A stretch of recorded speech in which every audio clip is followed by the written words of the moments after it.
Without the backing of Activision, my immediate response was, and that this is great for the future of the Destiny franchise. The studio seems happy based on all their positive tweets, but while Activision was labeled the big bad for many, they did add a lot of financial support that is now gone. While it's wonderful that Bungie has managed to regain creative control with their intellectual property, there's a lot of challenges ahead they'll need to think about.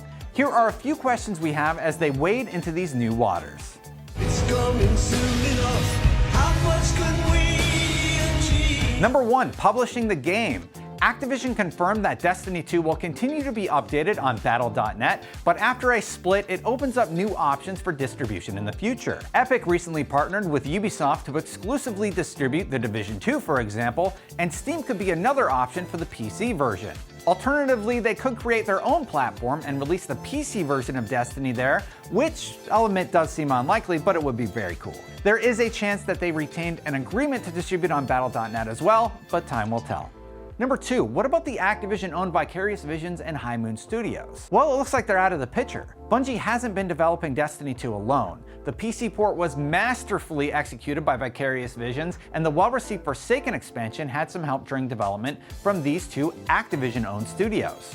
What happens with this partnership could determine what Bungie is able to produce for a Destiny 3 or future Destiny 2 content expansions. Number 3, will there be a Destiny 3?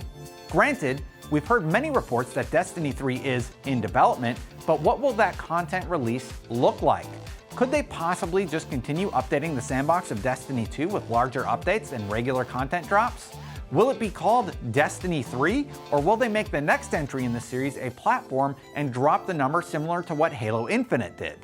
To scratch the surface, I'd like to see a fully fleshed out story and a deeper realization of the RPG mechanics that Destiny has sort of scratched the surface of, but the sky's the limit. Number 4, will they change their release schedule? The content that they've already laid out for the annual pass is locked, but what about farther into the future?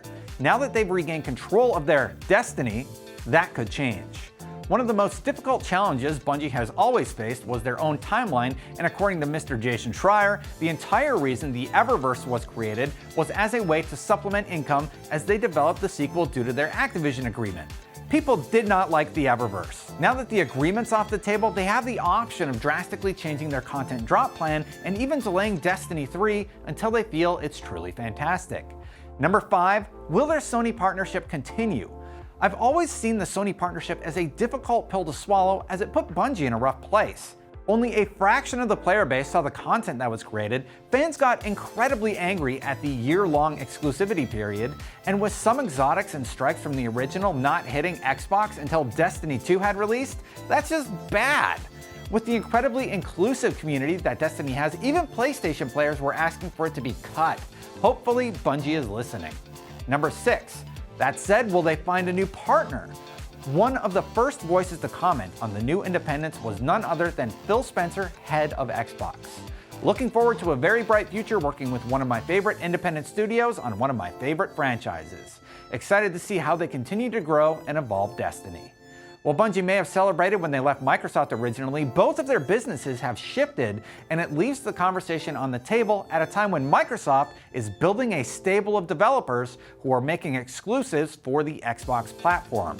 Still, with the NetEase support that likely set them up for this departure, it's doubtful Bungie will partner with anyone in the immediate future.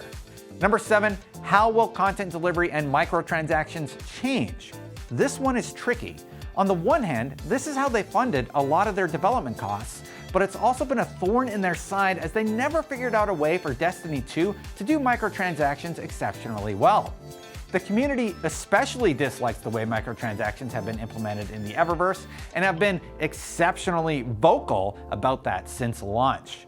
The decision to remove it entirely would be surprising due to how it's currently embedded in Destiny 2, and that's something else we should consider. They did a good job tweaking it with Forsaken, but I'd still like to see its removal entirely. So here's my takeaway. While this is not going to be a walk in the park for the newly independent developer, I think it's a net positive for Bungie, if only perception-wise. Most seem to see this as a victory, and I even find myself happily rooting for them to succeed. That said, we've been here before, and time will tell if the franchise manages to move in a positive direction after years of messy development, scrap stories, and Eververses.